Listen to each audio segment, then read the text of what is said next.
ನಮಸ್ತೆ ವೀಕ್ಷಕರೇ, ಸುದ್ದಿ ನ್ಯೂಸ್ಗೆ ಸ್ವಾಗತ. ನಾನು ಯಶ್ವಿತ್ ಕಾಳಮನೆ. ಸುಳ್ಯದಲ್ಲಿ ನಡೆದ ಪ್ರತಿಭಟನೆಯಲ್ಲಿ ಬಿಜೆಪಿ ಮಂಡಲಾಧ್ಯಕ್ಷರಾಗಿರುವ ವೆಂಕಟ ಒಳಲಂಬೆ ಅವರು ಪುತ್ತೂರು ಶಾಸಕರಾಗಿರುವ ಅಶೋಕ್ ರೈ ವಿರುದ್ಧ ಏಕವಚನ ಬಳಸಿ ತೇಜುವಧೆ ಮಾಡಿದ್ದು ಅವರ ವಿರುದ್ಧ ಕಾನೂನು ಕ್ರಮ ಕೈಗೊಳ್ಳಬೇಕೆಂದು ಸುಳ್ಯ ಪೊಲೀಸರಿಗೆ ಕಾಂಗ್ರೆಸ್ ನಾಯಕರು ದೂರು ನೀಡಿದ್ದಾರೆ. ಜುಲೈ 14ರಂದು ಸಂಜೆ ಪೊಲೀಸ್ ಠಾಣೆಗೆ ತೆರಳಿದ ಕಾಂಗ್ರೆಸ್ ನಾಯಕರು ದೂರು ನೀಡಿದ್ದಾರೆ. ಜುಲೈ 14ರಂದು ಸುಳ್ಯ ಖಾಸಗಿ ಬಸ್ ನಿಲ್ದಾಣದಲ್ಲಿ ಭಾರತೀಯ ಮಜ್ದೂರ್ ಸಂಘ ಮತ್ತು ವಿವಿಧ ಸಂಘಟನೆಗಳ ನೇತೃತ್ವದಲ್ಲಿ ರಾಜ್ಯ ಸರ್ಕಾರದ ವಿರುದ್ಧ ನಡೆದ ಪ್ರತಿಭಟನಾ ಸಭೆಯಲ್ಲಿ ಬಿಜೆಪಿ ಸುಳ್ಯ ಮಂಡಲಾಧ್ಯಕ್ಷ ವೆಂಕಟ ಒಳಲಂಬೆ ಹಾಗೂ ಇನ್ನಿತರ ಬಿಜೆಪಿ ನಾಯಕರು ಕಾಂಗ್ರೆಸ್ ನಾಯಕರ ಬಗ್ಗೆ ಹಾಗೂ ಪುತ್ತೂರು ಶಾಸಕರಾದ ಅಶೋಕ್ ಕುಮಾರ್ ರೈ ವಿರುದ್ಧ ಏಕವಚನದಲ್ಲಿ ನಿಂದಿಸಿ ಮಾತನಾಡಿದ ಹಿನ್ನೆಲೆ ಕಾನೂನು ಕ್ರಮ ಕೈಗೊಳ್ಳಲು ತಿಳಿಸಿದ್ದಾರೆ. ಬ್ಲಾಕ್ ಕಾಂಗ್ರೆಸ್ ಅಧ್ಯಕ್ಷ ಪಿಸಿ ಜಯರಾಮ್, ಪ್ರಧಾನ ಕಾರ್ಯದರ್ಶಿ ಪಿಎಸ್ ಗಂಗಾಧರ್, ನಾಯಕರಾದ ರಾಧಾಕೃಷ್ಣ ಬುಳ್ಳೂರು, ಕೆಎಂ ಮುಸ್ತಫಾ, ಶಾಹುಲ್ ಅಹಮದ್ ಕುತ್ತಮಟ್ಟೆ, ಕೆ ಗೋಕುಲ್ದಾಸ್, ಶಾಫಿ ಕುತ್ತಮಟ್ಟೆ, ರಾಜು ಪಂಡಿತ್, ರಾಧಾಕೃಷ್ಣ ಪರಿವಾರ ಖಾನ, ಸುರೇಶ್ ಎಂಎಚ್, ಶಿವಕುಮಾರ್ ಕಂದರ್ಕ ಇತರರಿದ್ದರು.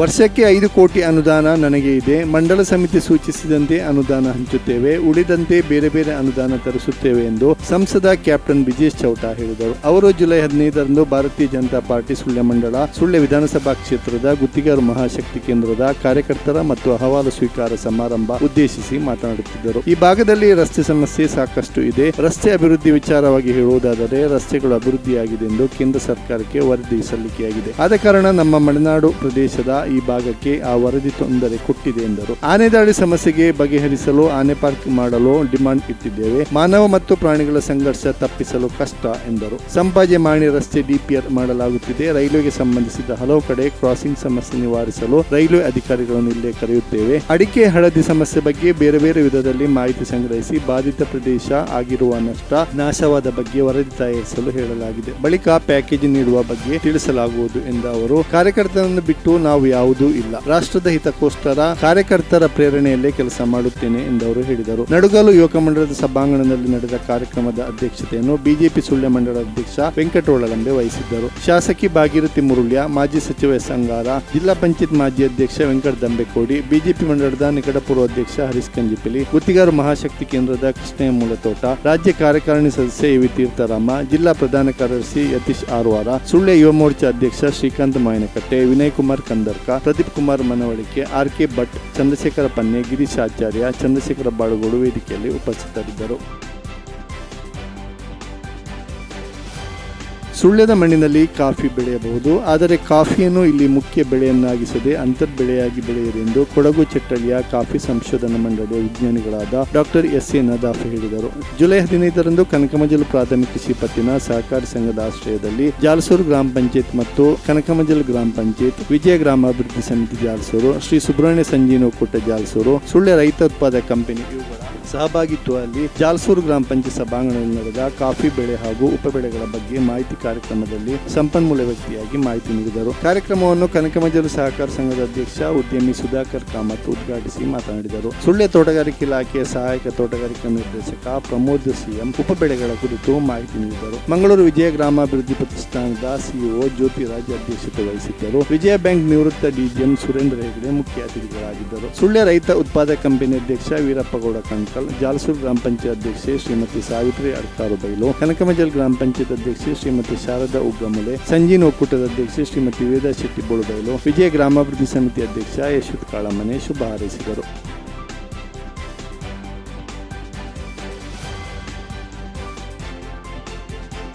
ಸುದ್ದಿ ನ್ಯೂಸ್ನಲ್ಲಿ ಈಗ ಪುಟ್ಟ ವಿರಾಮ.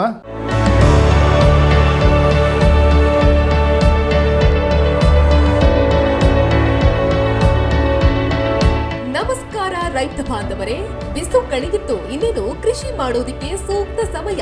ಹಾಗಾಗಿ ಉತ್ತಮ ಗುಣಮಟ್ಟದ ಗಿಡಗಳಿರುವ ನರ್ಸರಿಯನ್ನ ಹುಡುಕ್ತಾ ಇದ್ದೀರಾ? ಹಾಗಾದ್ರೆ ನಮ್ಮ ಸುಳ್ಯದ ಮೊಗರ್ಪಣೆ ಮಸೀದಿ ಮುಂಭಾಗವಿರುವ ಕರ್ನಾಟಕ ಅಗ್ರಿ ಗಾರ್ಡನ್ ನರ್ಸರಿಗೆ ಭೇಟಿ ಕೊಡಿ. ಇಲ್ಲಿ 3 ಎಕರೆ ಜಮೀನಿನಲ್ಲಿ ತಯಾರಾಗ್ತಾ ಇದೆ ಉತ್ತಮ ತಳಿಯ ಹೈಬ್ರಿಡ್ ತೆಂಗಿನ ಗಿಡಗಳು, ಕೋಕೋ ಗಿಡಗಳು, ಅಡಿಕೆ ಗಿಡಗಳಾದ ಎಂಟರಮಂಗಲ, ಮೋಹಿತ್ ನಗರ, ಸೈಗಾನ್, ರತ್ನಗಿರಿ, ಸುಮಂಗಲ, ಸ್ವರ್ಣಮಂಗಳ, ಊರಿನ ಮಂಗಳ ಮತ್ತು ಜಾಯಿಕಾಯಿ ಗಿಡ, ವಿವಿಧ ರೀತಿಯ ಹಣ್ಣಿನ ಗಿಡಗಳು, ಕರಿಮೆಣಸಿನ ಕಸಿ ಗಿಡ, ಪಣಿಯೂರು 7 ಲಭ್ಯ ಹಾಗೂ ಶತಮಂಗಲ ಅಡಿಕೆ ಗಿಡಗಳು ಲಭ್ಯ. Karnataka agri garden nursery, Mogarpane, Halegate, Sullia. Booking ಆಗಿ ಇಂದೇ ಸಂಪರ್ಕಿಸಿ. 9048865019 9946123801.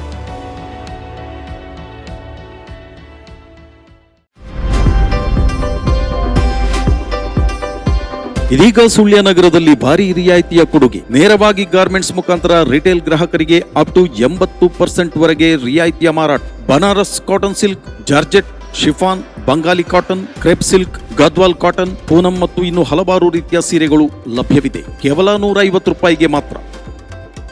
ರು 550ರಿಂದ 950 ವರೆಗೆ ಮಾರಾಟವಾಗುವ ಬ್ರಾಂಡೆಡ್ ಬಟ್ಟೆಗಳು ಕೇವಲ ರೂಪಾಯಿ 200ರಿಂದ 250 ರೂಪಾಯಿಗಳು ಮಾತ್ರ.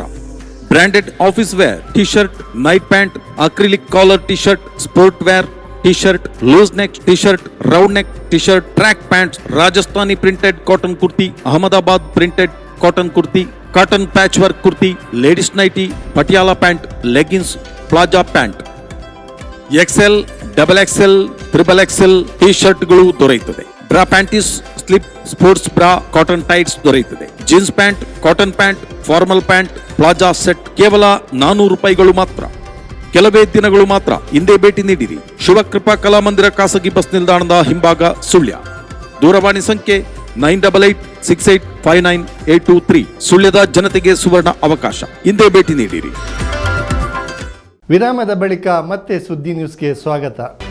ಸುಳ್ಯದಲ್ಲಿ ಸೇರಿದಂತೆ ಜಿಲ್ಲೆಯಾದ್ಯಂತ ಭಾರತೀಯ ಮಜ್ದೂರ್ ಸಂಘದ ವತಿಯಿಂದ ನಿರ್ಮಾಣ ಕಾರ್ಮಿಕರ ವಿವಿಧ ಬೇಡಿಕೆಗಳನ್ನು ಈಡೇರಿಸುವಂತೆ ಪ್ರತಿಭಟನೆ ನಡೆಯುತ್ತಿದ್ದು 15 ದಿನಗಳಲ್ಲಿ ಸಮಸ್ಯೆ ಇತ್ಯರ್ಥವಾಗುವ ಭರವಸೆ ಜಿಲ್ಲಾ ಸಮಿತಿಗೆ ದೊರೆತಿದೆ ಎಂದು ಬಿಎಂಎಸ್ ತಾಲೂಕು ಸಮಿತಿ ಅಧ್ಯಕ್ಷ ಮಧುಸೂದನ್ ಹೇಳಿದರು. ಇಂದು ಪ್ರೆಸ್ ಕ್ಲಬ್ನಲ್ಲಿ ನಡೆದ ಪತ್ರಿಕಾಗೋಷ್ಠಿಯಲ್ಲಿ ಮಾತನಾಡಿದ ಅವರು, ಕೆಂಪು ಕಲ್ಲು, ಮರಳು ಸೇರಿದಂತೆ ಹಲವಾರು ಬೇಡಿಕೆಗಳನ್ನು ಈಡೇರಿಸುವಂತೆ ಜುಲೈ 14ರಂದು ಸುಳ್ಯ ಬಸ್ ನಿಲ್ದಾಣ ನಡೆದ ಪ್ರತಿಭಟನೆಗೆ ಕಟ್ಟಡ ಕಾರ್ಮಿಕರ ಸಂಘದ ಸದಸ್ಯರು, ಗ್ಯಾರೇಜ್ ಮಾಲಕರು, ವರ್ತಕರು ಸೇರಿದಂತೆ ಹಲವಾರು ಮಂದಿ ಭಾಗವಹಿಸಿದ್ದಾರೆ. ಪಿಡಬ್ಲ್ಯೂಡಿ ಗುತ್ತಿಗೆದಾರರ ಸಂಘ, ಇಂಜಿನಿಯರ್ ಅಸೋಸಿಯೇಷನ್, ಎಲೆಕ್ಟ್ರಿಕಲ್ ಗುತ್ತಿಗೆದಾರರ ಸಂಘ, ಪೇಂಟರ್ ಅಸೋಸಿಯೇಷನ್ ಅವರು ಸಹಕಾರ ನೀಡಿದ್ದಾರೆ. ನಮ್ಮ ಮನವಿಯನ್ನು ಕಾರ್ಮಿಕ ಇಲಾಖೆಗೆ ಸಲ್ಲಿಸಿದ್ದೇವೆ ಎಂದು ಹೇಳಿದರು. ಕಾರ್ಮಿಕ ಇಲಾಖೆಯಲ್ಲಿ ಲಕ್ಷಾಂತರ ಹಣವಿದೆ, ಆದರೆ ಕಾರ್ಮಿಕರ ಕಲ್ಯಾಣಕ್ಕೆ ಸದುಪಯೋಗವಾಗುತ್ತಿಲ್ಲ. ಕಾರ್ಮಿಕರ ಮಕ್ಕಳಿಗೆ ಸ್ಕಾಲರ್ಶಿಪ್ ಸಿಗುತ್ತಿಲ್ಲ. ಈ ಹಣವನ್ನು ಸಂಚಾರಿ ಆರೋಗ್ಯ ಬಸ್ ಸೇರಿದಂತೆ ಉಪಯೋಗವಿಲ್ಲದ ಯೋಜನೆಗೆ ಬಳಸುತ್ತಿದ್ದಾರೆ. ಆಯುಷ್ಮಾನ್ ಯೋಜನೆ ಇರುವಾಗ ಸಂಚಾರಿ ಬಸ್ಸಿನ ಅವಶ್ಯಕತೆ ಇಲ್ಲ ಎಂದ ಅವರು, ದೊಡ್ಡ ದೊಡ್ಡ ಕಾರ್ಮಿಕ ಸಂಘಟನೆಗಳು ಕಾರ್ಮಿಕರ ಸಂಕಷ್ಟದ ಸಂದರ್ಭದಲ್ಲಿ ಬೀದಿಗಿಳಿದು ಪ್ರತಿಭಟನೆ ಮಾಡಬೇಕು ಎಂದು ಹೇಳಿದರು. ಕಾರ್ಮಿಕರು ಬಿಎಂಎಸ್ ಕಾರ್ಡ್ಗಾಗಿ ನೋಂದಣಿ ಮಾಡಿಸಿಕೊಳ್ಳಬೇಕು. ಕಾರ್ಮಿಕರಿಗೆ ಅನುಕೂಲವಾಗುವಂತೆ ಸುಳ್ಯದಲ್ಲಿ ಆಧಾರ್ ಕೇಂದ್ರ ಇರಬೇಕು ಎಂದು ಆಗ್ರಹಿಸಿದರು. ಬಿಎಂಎಸ್ ಪ್ರತಿಭಟನೆಗೂ ಬಿಜೆಪಿ ಪ್ರತಿಭಟನೆಗೂ ಸಂಬಂಧವಿಲ್ಲ. ನಿನ್ನೆ ಸುಳ್ಯದ ಖಾಸಗಿ ಬಸ್ ನಿಲ್ದಾಣದ ಬಳಿ ನಮ್ಮ ಸಂಘಟನೆ ಮತ್ತು ಬಿಜೆಪಿ ಪಕ್ಷದ ವತಿಯಿಂದ ಕಾರ್ಮಿಕರ ಸಮಸ್ಯೆ ಈಡೇರಿಕೆಗಾಗಿ ಪ್ರತಿಭಟನೆ ನಡೆದಿದ್ದು, ಬಿಎಂಎಸ್ ಹಾಗೂ ಬಿಜೆಪಿ ಪ್ರತಿಭಟನೆಗೆ ಸಂಬಂಧವಿಲ್ಲ ಎಂದು ಮಧುಸೂದನ್ ಹೇಳಿದರು. ಸಂಘಟನಾ ಕಾರ್ಯದರ್ಶಿ ಮಾತನಾಡಿ, ನಮ್ಮ ಜಿಲ್ಲಾ ಸಮಿತಿಯ ಪ್ರಮುಖರು ಜಿಲ್ಲಾಡಳಿತದೊಂದಿಗೆ ಮಾತುಕತೆ ನಡೆಸಿದ್ದು 15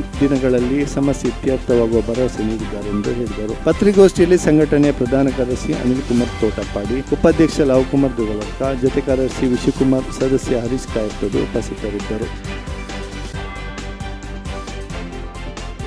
ಪೆರುವಾಜೆ ಗ್ರಾಮ ಪಂಚಾಯತ್ನ 2025-26ನೇ ಸಾಲಿನ ಪ್ರಥಮ ಹಂತದ ಗ್ರಾಮ ಸಭೆಯು ಗ್ರಾಮ ಪಂಚಾಯತ್ ಅಧ್ಯಕ್ಷ ಜಗನ್ನಾಥ ಪೂಜಾರಿ ಅವರ ಅಧ್ಯಕ್ಷತೆಯಲ್ಲಿ ಜುಲೈ 15ರಂದು ಪಂಚಾಯತ್ ಸಭಾಂಗಣದಲ್ಲಿ ನಡೆಯಿತು. ಹಿಂದುಳಿದ ವರ್ಗಗಳ ಕಲ್ಯಾಣಾಧಿಕಾರಿ ಗೀತಾರ್ ಅವರು ನೋಡಲ್ ಅಧಿಕಾರಿಯಾಗಿದ್ದರು. ಪಿಡಿಒ ತಿರುಮಲೇಶ್ವರ್ ಸ್ವಾಗತಿಸಿದರು. ಪಂಚಾಯತ್ ಸಿಬ್ಬಂದಿ ಜಯಲಕ್ಷ್ಮಿಯವರು ವರದಿ ಮಂಡಿಸಿದರು. ಆಧಾರ್ ತಿದ್ದುಪಡಿ ಕೇಂದ್ರ, ರಸ್ತೆ ಸಮಸ್ಯೆ, ಪರ್ಮನೆಂಟ್ ಗ್ರಾಮ ಲೆಕ್ಕಾಧಿಕಾರಿ ನೇಮಕ, ಸಭೆಗೆ ಗೈರಾದ ಇಲಾಖಾಧಿಕಾರಿಗಳ ಬಗ್ಗೆ, ಕೆಂಪು ಕಲ್ಲು, ಮರಳು ಸಮಸ್ಯೆ, ಬೀದಿ ನಾಯಿಗಳ ಕಾಟ ಇನ್ನಿತರ ಮೂಲಭೂತ ಸೌಕರ್ಯಗಳ ಬಗ್ಗೆ ಸುದೀರ್ಘ ಚರ್ಚೆಗಳು ನಡೆದವು. ಪೆರಾಜೆ ಗ್ರಾಮದ ಖಾಸಗಿ ತೋಟದಲ್ಲಿ ಬೀಡು ಬಿಟ್ಟ ಒಂಟಿ ಕಾಡಾನೆಯನ್ನು ಜುಲೈ 15ರಂದು ಕಾರ್ಯಾಚರಣೆ ಮೂಲಕ ಬಂಗರ್ಕೋಡಿ ಮಾರ್ಗವಾಗಿ ಭಾಗಮಂಡಲ ಮೀಸಲು ಅರಣ್ಯಕ್ಕೆ ಓಡಿಸುವ ಕಾರ್ಯಾಚರಣೆ ಆರಂಭಗೊಂಡಿದೆ. ಈ ಹಿನ್ನೆಲೆಯಲ್ಲಿ ಪೆರಾಜೆ ಗ್ರಾಮದ ಗ್ರಾಮಸ್ಥರು, ಸಾರ್ವಜನಿಕರು, ತೋಟದಲ್ಲಿ ಕೆಲಸ ಮಾಡುವ ಕಾರ್ಮಿಕರು, ಶಾಲಾ ಮಕ್ಕಳು ಎಚ್ಚರಿಕೆಯಿಂದ ಇರುವಂತೆ ಹಾಗೂ ಕಾರ್ಯಾಚರಣೆಗೆ ಸಹಕಾರ ನೀಡುವಂತೆ ವಲಯ ಅರಣ್ಯ ಅಧಿಕಾರಿಗಳು ಪ್ರಕಟಣೆಯಲ್ಲಿ ತಿಳಿಸಿರುತ್ತಾರೆ. ಭಾಗಮಂಡಲದಲ್ಲಿರುವ ಕೊಡಗು ವಿಭಾಗ ಎಲಿಫೆಂಟ್ ಟಾಸ್ಕ್ ಫೋರ್ಸ್ ತಂಡದವರು ಬಂದಿದ್ದು, ಅವರ ಜೊತೆ ಸ್ಥಳೀಯರಾದ ಪ್ರದೀಪ ಕುಂಬಳಚೇರಿ, ಅನಿಲ ಕುಂಬಳಚೇರಿ, ನವೀನ ಕುಂಬಳಚೇರಿ, ಕುಸುಮದ ಕುಂಬಳಚೇರಿ ಹಾಗೂ ಬಾಬು ನಾಯ್ಕ ಪೆರಾಜಿ ಅವರು ಆನೆ ಓಡಿಸುವ ಕಾರ್ಯಾಚರಣೆಯಲ್ಲಿ ಪಾಲ್ಗೊಂಡು ಸಹಕರಿಸಿದ್ದಾರೆ. ಇದು ಈವರೆಗಿನ ಸುದ್ದಿ. ನಿರಂತರ ಅಪ್ಡೇಟ್ಗಳಿಗಾಗಿ ನೋಡ್ತಾ ಇರಿ ಸುದ್ದಿ ಚಾನೆಲ್.